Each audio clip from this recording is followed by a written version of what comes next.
Hey everybody, I wanted to do this video to share some tips on coloring resin and some other things that I figured I would just throw in here to share just in case you don't know or you wanted to add to your plethora of knowledge. I hope you can hear me well. This is a new camera, so appreciate your patience and your grace with the video processing and editing of my videos, the duration of time and all of that. I am just very new to this, and I appreciate you guys' tips and help and advice. So I'm going to try to make this one a little quick. There's a lot I do want to show you, so feel free to ask questions in the comments if there's something you didn't understand or get. I'm going to first start out with I want to thank Total Boat because they sent me two different kinds of resin, a thick and a thin. I'm assuming that the thick is so you don't have to have a pressure pot because I don't right now have a pressure pot for resin. I am going to get one, especially now that I got some new toys to play with. So I appreciate that. Thank you. Big shout out to Total Boat, and hopefully I'll be able to get some more resin projects going for you guys. They'll start out small until obviously I start to learn and experience the resin for myself to see how it works for me. So thank you very much for that, and this just means that there'll be some resin projects coming, which is great. Speaking of resin, coloring resin is, there are certain products out there that are specifically for coloring resin. One in being mica powder or powdered resin, or powdered, colored powders. I can't speak today. I'm not feeling well, so I use, and you may have seen in my other videos, and me mention it in my other videos, eyeshadow makeup.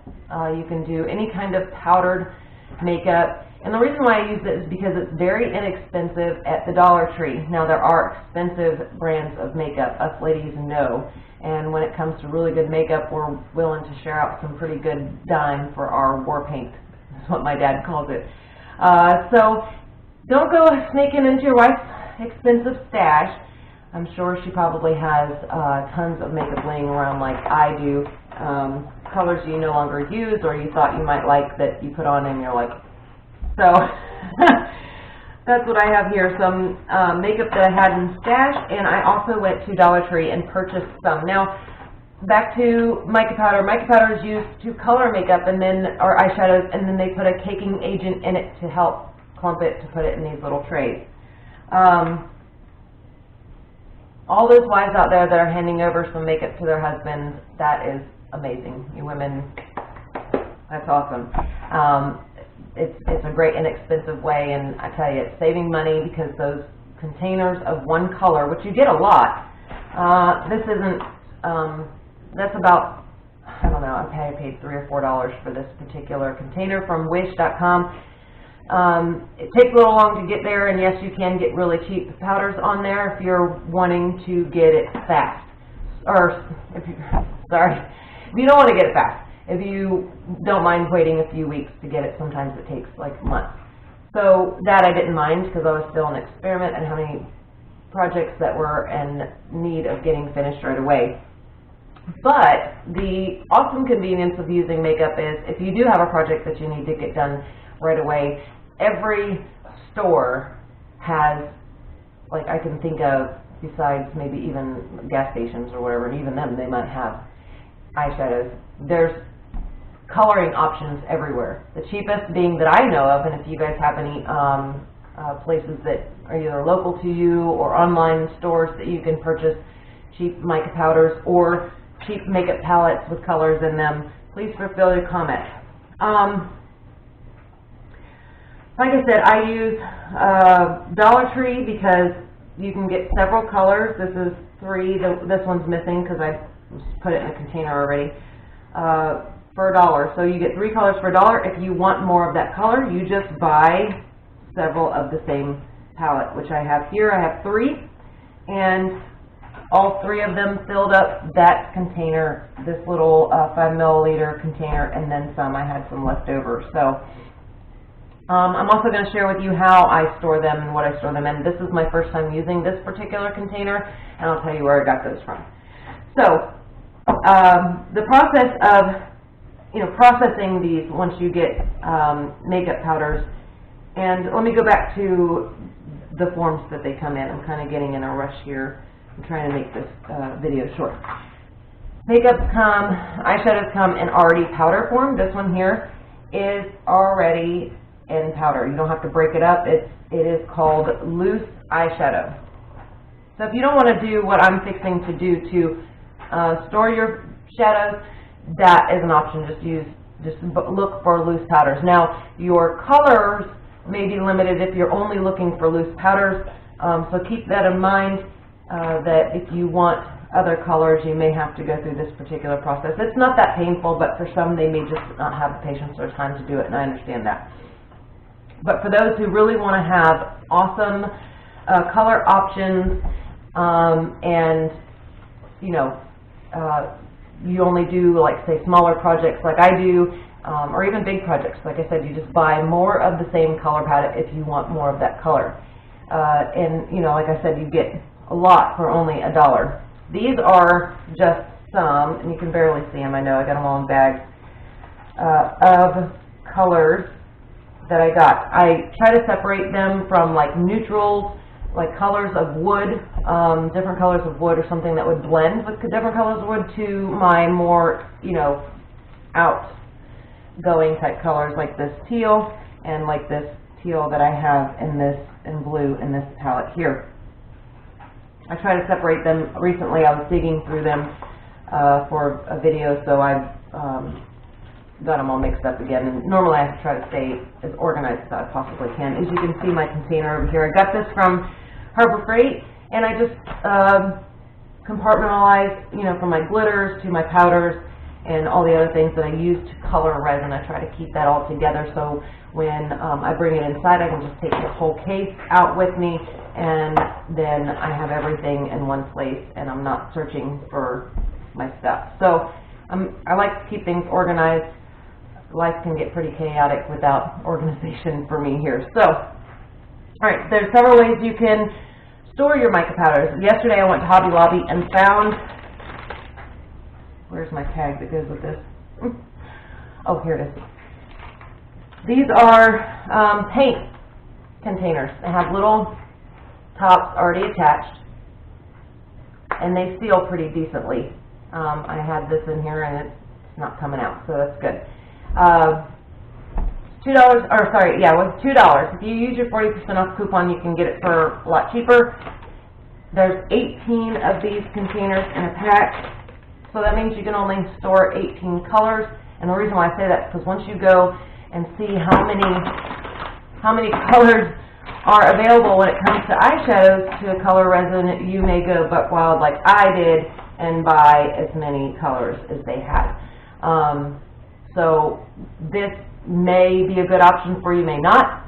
Some people, these things are just, really small and dainty. I know the little containers that I got Mica Powders off Wish, you have to unscrew them, and they're really small, and I feel clumsy with them. So just keep that in mind when you purchase things to store your powders in, because you want, obviously, something that you're not going to go and spill them everywhere. These, I just feel like I'm going to spill all the time. And it is a good container to keep them in. It does keep them contained, but I think once it comes to using them out of the container, you got to keep that in mind. So I'm just trying these for the first time. I'm going to have to make room in my organizer for them. I think the bags work a little better because I can, file them like files in here and put them in color coordinated order. So, yes, back to the bags. The bags I use are from Walmart. They're about 100 to 150 in a pack. They're in the craft section where the jewelry making stuff is. So don't look in the jewelry section, look in the craft where the jewelry making things are. And there are these little bags that are perfect size for mica powder, and you can scoop them out with your popsicle stick fairly easily, and if you drop it, it's less likely to go everywhere because it's inside the bag. So I have dropped these before, and And I have dropped these before. You drop these, all the powder is gone. You drop a bag, you may get a little bit come out, but for the most part they stay closed even while you're using it. So that's just trying to think of some things that will be helpful and beneficial to you to store them and how to obtain them and all that stuff. So to get these out of here is pretty simple. I already used this for my gold. You can see it has gold on there. I love that color gold. I wish I might show a picture of it at the end of the video, but it is like gold leaf gold. And I haven't seen that color, and I don't have that color yet, so I'm excited to use that in a piece and see how it works. Mica Powders, eyeshadows, I should say, come in different types of colors and sheens. So you can get a matte finished eyeshadow. You don't have, you know, you'll see a lot of eyeshadows have like a sparkle or whatever to them. And that's most common, but matte finishes are very popular as well, especially right now. So you can purchase, excuse me, this one here is particularly matte finish. You can, well, it kind of has a shimmer to it, but it's mostly matte. This is more of a matte finish type coloring. It doesn't have any shimmer in it or whatever. I know pearl, you have a pearl additive for some resins, and you can accomplish that as well without buying. If you just want to add some pearly, look for something that's called a shimmer powder or a highlighting powder. I know they did have some at Dollar Tree yesterday when I went, but I already have 3 or 4 shimmer powders, and they're kind of translucent other than the fact that they're very pearly. So when you put them on your skin, you just see a shimmer versus like a color. So I have added this to several of my colors to give them more of a pearl look, which reflects color really nicely. So eyeshadows come in several different colors, shapes, forms, whatever, and sizes, which give you really good choices for coloring your resin. So quickly, I'm going to try to show you how I put these in my containers, how I get them out of here. First, you want to have a towel, because once you do a color, you don't want that color mixing with your next color as you scrape them out. So just get an extra towel. This towel, I should have got an extra one. You need a flathead screwdriver just to scrape the makeup out. You can use a funnel if you like. Of course, you might want to have something to stick this in so you can hold it. But I use parchment paper. I put a little crease in the bottom of it so that way it's easier to get it all in one spot and dump it out.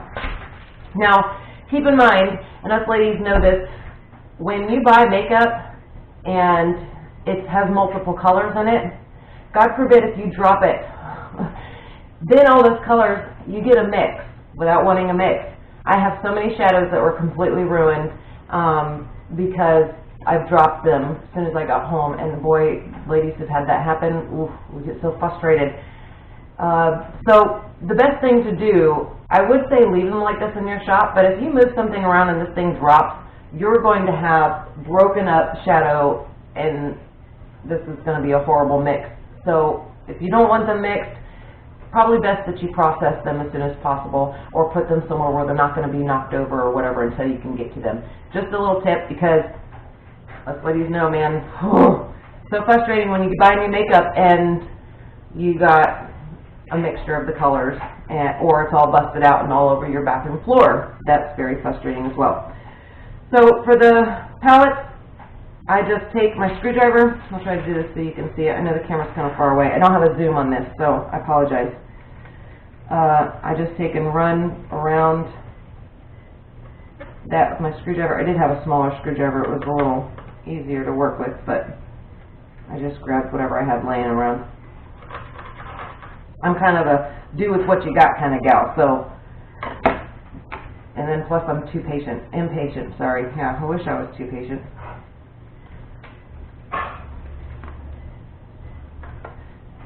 We get opportunities, don't we?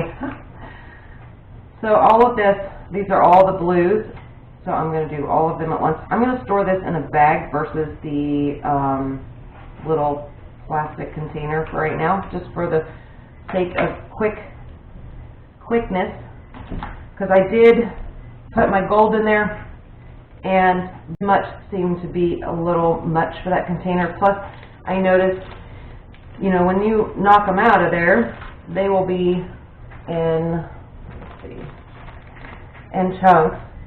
That's a pretty good sized chunk. You don't have to worry about breaking them up before you get them into the bag, but once you get them in the bag, you can smush. Well, when you put them in this container, you really can't smush it. So you might want to, you know, be mindful of that when you go to put it in your resin. There may be chunks, and just, you know, to break it up and mix it up. And so far I've been able to, even if I've had a little bit of chunks in there, mixing it up just breaks it all up. But just be mindful that you might get chunks if you don't put it in something that you can break it up right away. Zip the top, and then I just take and mushy, mushy, mushy, mushy.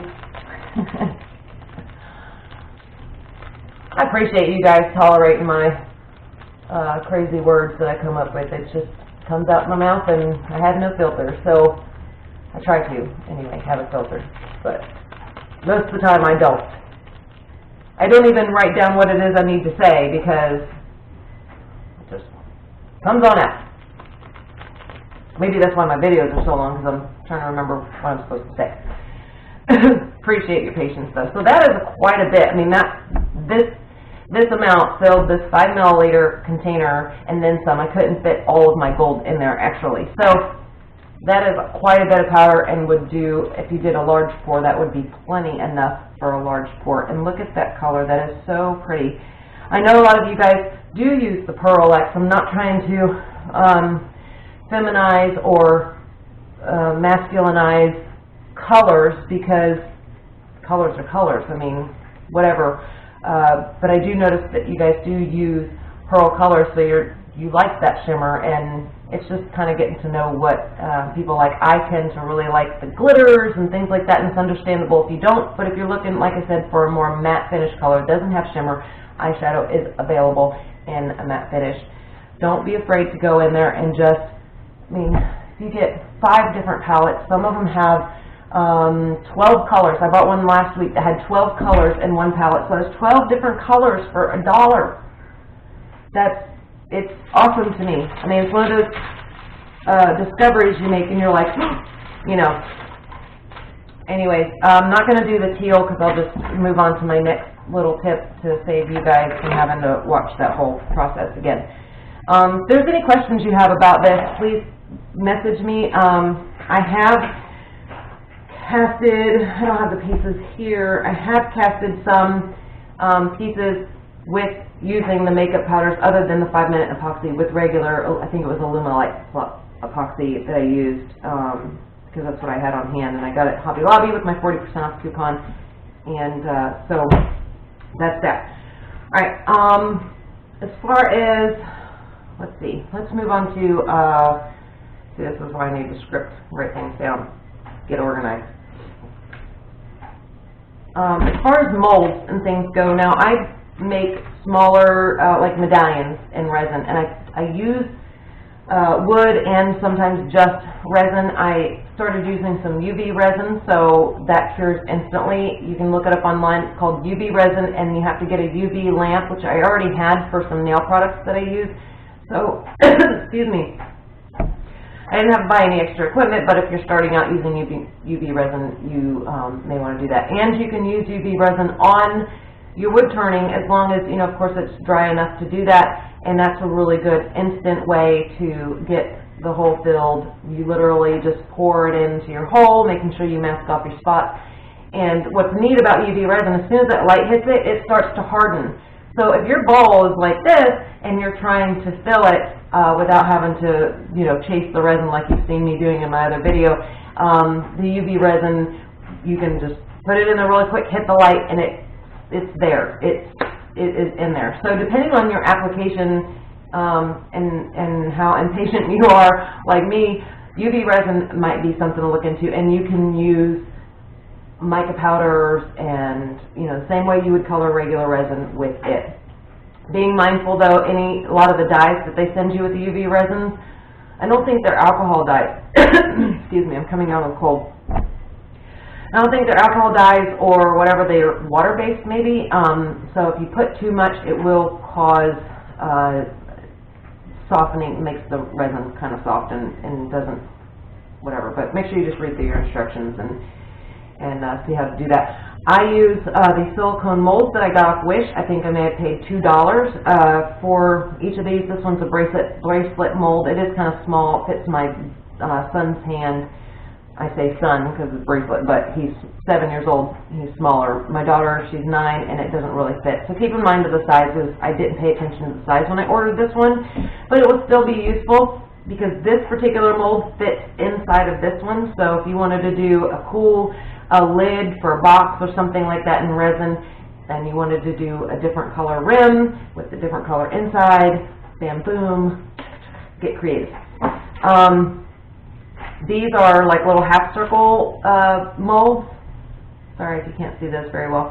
I use these, I'll pre-make a bunch, different colors, whatever, pour them in here, and do different colors and swirls and things like that, and put them in a little container. And then when I make boxes or things with lids, I'll just cut out just enough for whatever size I decide to use and use that as an embellishment, or you can put it in the side of your bowl. You can drill a hole deep enough to where it actually kind of go in there, glue it in, put a light inside your project. My mind goes like a million different directions. There's not enough time to do all the things that I have ideas for. I'm sure you guys feel the same way. This idea just makes you, whew. Anyways, there's pendant molds already made. These you can use the size that they come in, or just use them if you plan on cutting them down to whatever shape. It's real convenient, so you don't waste resin and product and things like that. That's what I like this one for. I'm looking to get one that's a little larger because, okay, so this is the size that this mold, I didn't measure it, sorry, I'm useless when it comes to that. I save all of my knots and weird looking growths on trees, even though they're on my logs, even though they are wet and they will, you know, crack as they dry out. That's okay because I will cut chunks, and this has some really neat, I don't know if you can see that, some really neat swirling going on in here, and I already have cut a piece and put it in resin to use for a lid for a jar. I haven't made it yet, but I'm getting there. And it really is interesting. So don't throw away your cutoffs. I mean, especially your spalted woods. Spalted woods, you know, are hard to make stuff with because it, you know, it falls apart. I made a bracelet one time out of spalted wood and the bracelet broke, which it's gonna. I even coated it with CA glue really good and it just still broke. So resin is a really good way to help stabilize that. Small pieces that you cut off, if they're still not dry yet, you can throw them in your toaster or in your oven, 200 degrees for a couple hours, and let them dry. It cracks, no big deal. You're going to be putting in resin anyway. You're just using it as a filler or nifty little, I wouldn't say filler because really that's my showpiece is the wood, and the resin around it is, you know, just kind of adds to it. So that is an option. I have a box of all kinds of, even just the little where the branches come out and the hole is still in there and I just have the rim. That is a really cool idea for a necklace or a top for a lid. Go crazy. You could just go crazy with those ideas for that. So, and they're smaller projects, so if you don't want to invest a ton of money in mica powders or whatever, you can go use eyeshadows and you have just enough to do smaller projects, several small little projects. Another thing to add to resin, I went to Hobby Lobby yesterday, and sometimes I buy certain things off Wish that I see that I can incorporate in resin. And yesterday I went to Hobby Lobby and they had these 50% off. They're different color feathers. And our wood turner president, our former wood turner president, James Lee, thank you so much for all your help, and you're an amazing guy. He does some amazing work, and he uses feathers. He does taxidermy, so he has a lot of feathers from different types of ducks and things like that, and they're gorgeous. And he inlays them, some with resin and some without, or maybe not with resin. Sorry if I got that wrong. in different lids and uses embellishments in a lot of his pieces, and they're stunning. I'm particularly drawn to that particular look. So these are just some really cool. I have chickens, and there's feathers laying all over the backyard, and I've used chicken feathers to cut them wherever and put them in there. There's opportunities for being creative all around us. We just gotta, dried flowers that you see that, even grass clippings, shoot, use those, and it'll just be neat. I've seen people put Skittles and popcorn and all kinds of awesome things in resin. YouTube is full of some amazing creative people who are throwing anything and everything in resin. And I appreciate all y'all. You're very inspiring. One day I will be running with the big dogs with the resin. But for now, I'm just going to baby step. Baby step. All right, so another tip I want to share with you is, I bought some Milliput too, so I'm excited to try that. I think you can color Milliput. Now, people have used this before. I have never used this before. So comment below if you think that these mica powders will work. I don't want to say on this video that they will because I have not experimented with it. I have not had experience with doing that. I'm almost certain that you can color Milliput with powders. I'm not sure about using any kind of liquid colorant. I would assume that that might mess it up or cause it not to cure. I'm almost thinking the powders will work for that. So y'all that are watching, put in the comments below whether that will or will not. And then, if it doesn't, you say it doesn't, I'm probably going to try it anyway. Just because I want to experience it and I got it to play with. So that be me. My next, let me get this junk out of the way. Junk out of the way. My next tip I want to share with you, alcohol inks are pretty expensive. Ink, period. Even if you go to the store and buy the ink containers, I was at Hobby Lobby yesterday, and they were like $9 for the ink that you would use for like the calligraphy pens. They're not cheap. So I have been doing this a long time ago. I watched a crafter that does brain fart, that does scrapbooking, and she did this exact method. But she used markers. I think she used markers. I like using ink pens to make my alcohol ink, and the reason why is it is a little more more of a potent color. It's a lot more darker than using markers. Now, I could have used, I used markers that could have been a little too old and didn't have a lot of coloring left and way too much alcohol, so it all depends on how much alcohol ratio you use to whatever markers you have. But this is the method that I particularly like best. So, here we go. Dollar Tree, again, has pens, ink pens. You can get really cheap, $1, and there's a pack of 8 different colors in here. I'm not going to demonstrate this because I already have tons of inks, and this will be for future projects when I want to do other colors. I just want to kind of show you the process. I apologize for that. Cut off or pull out your tip, writing tip. There might be some sort of sealant or whatever jelly-like stuff that they use to keep the ink from drying out inside there. Sorry, you can't see that very well. Anyways, all I do is I take that off, cut that off. I fill my bottle about this much of alcohol, so like maybe a third full or a quarter full. I would start out small, and then you can always add more alcohol to dilute it. I use regular rubbing alcohol for this process. You can use denatured alcohol too. I think a lot of those alcohol inks are done with denatured. I'm not absolutely sure. I'm sure there's somebody out there that knows that you can comment on if you know exactly how those are made. Take your ink pen. These little spray bottles I get at Walmart for 97 cents. And I love using, I do have them in regular mason jars with lids. You want to make sure they're kind of airtight. I love using this method because of how it looks on the wood. Some people might like to do the dropper. You can just get an old plastic dropper from the pharmacy or whatever else and apply them that way. However you want to apply them, I just particularly like the spray bottle and I'll show you how that looks. So back to how I do it. Sorry, randomly. Fill the bottle a little bit with alcohol, alcohol, whichever you choose. Then cut this with a pair of scissors into little, not dinky chunks, just cut it up about 6 or 7 times.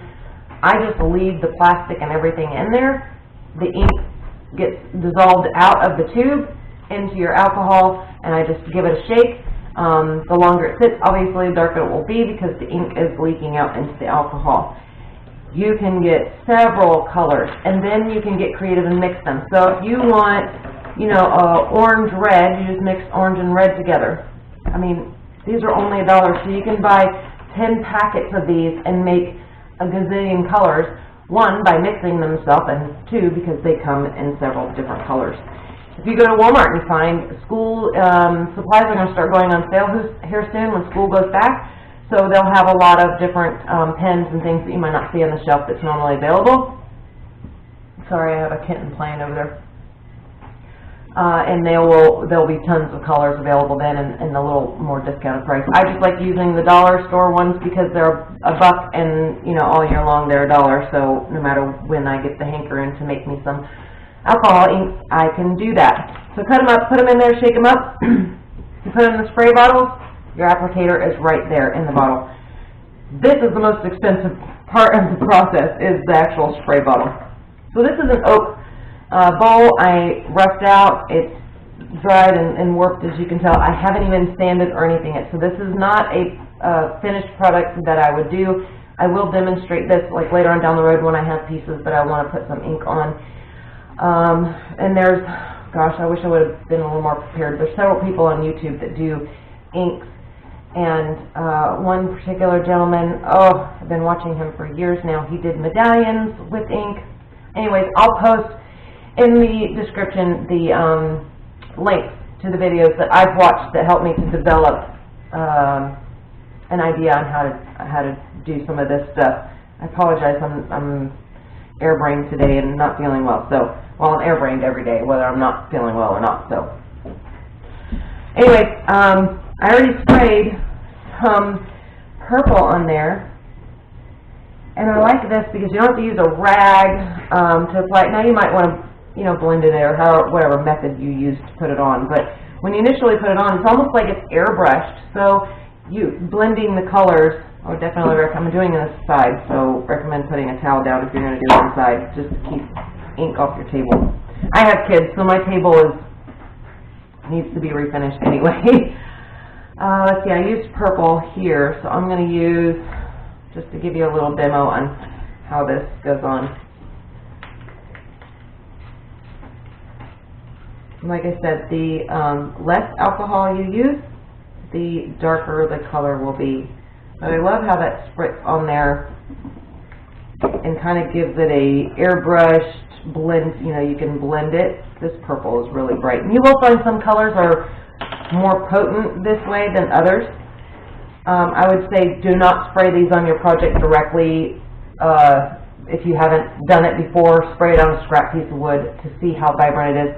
Plus, the color you start out with of your wood is going to determine the color that shows up.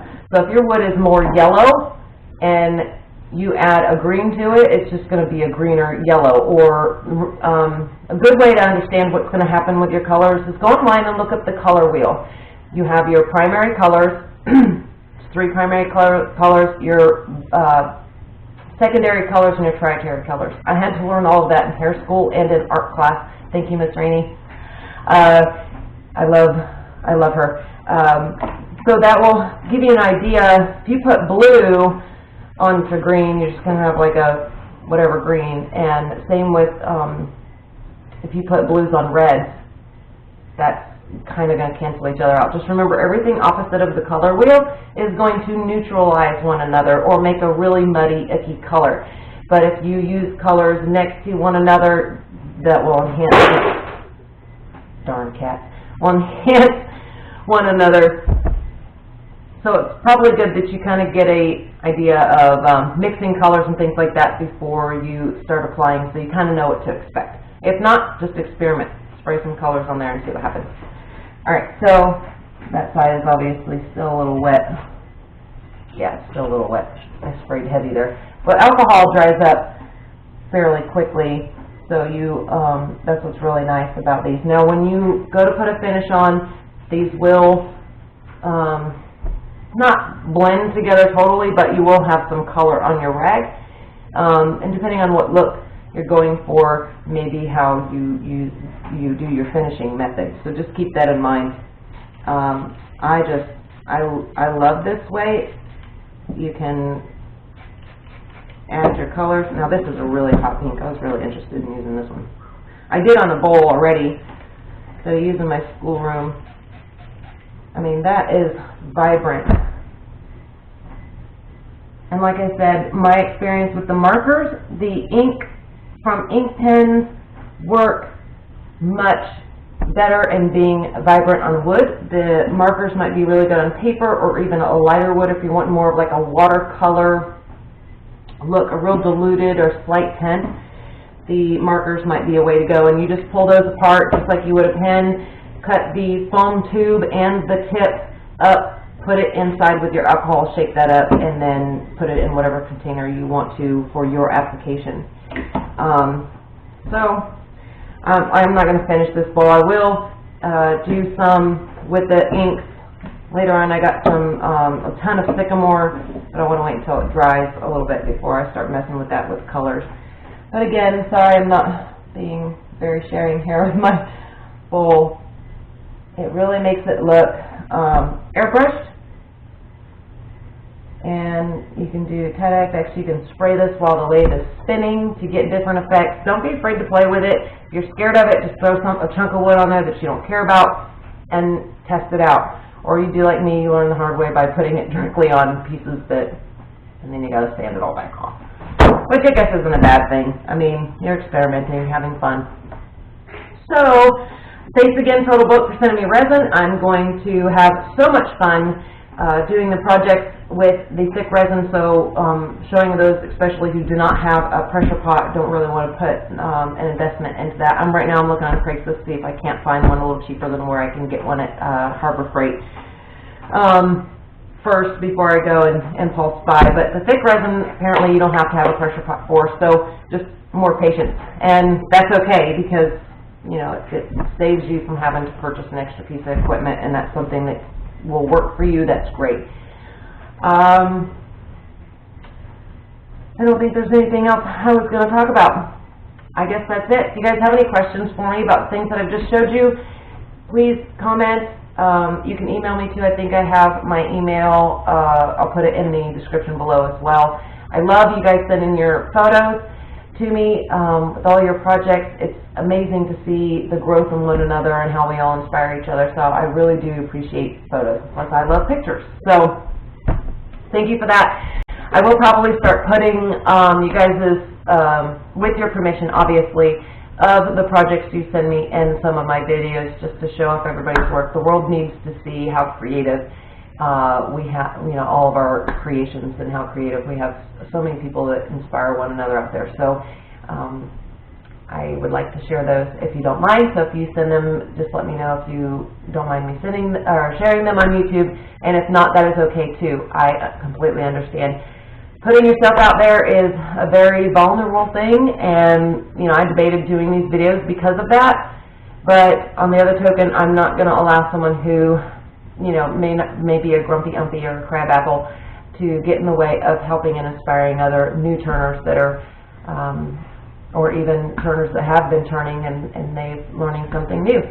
So I really appreciate your grace and mercy with my editing, my music, and all the things that I may not be getting right, and appreciate your grace and mercy through those things. So thank you for subscribing. Thank you for tolerating me, and hopefully I'm giving you some information that is useful, and thank you for sharing all of you guys' tips with me as well.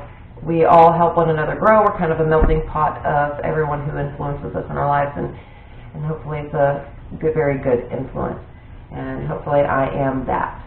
So anyways, you guys have a wonderful Wednesday. Don't forget to check out my video, if you haven't already, of who won the silver sculpted maple bowl. congratulations to you. And keep an eye out for more giveaways. I love doing giveaways. Hopefully I'll be able to do more of them in the future, especially maybe some resin project giveaways. I think that would be super fun. So anyways, y'all have a wonderful day. God bless. Take care.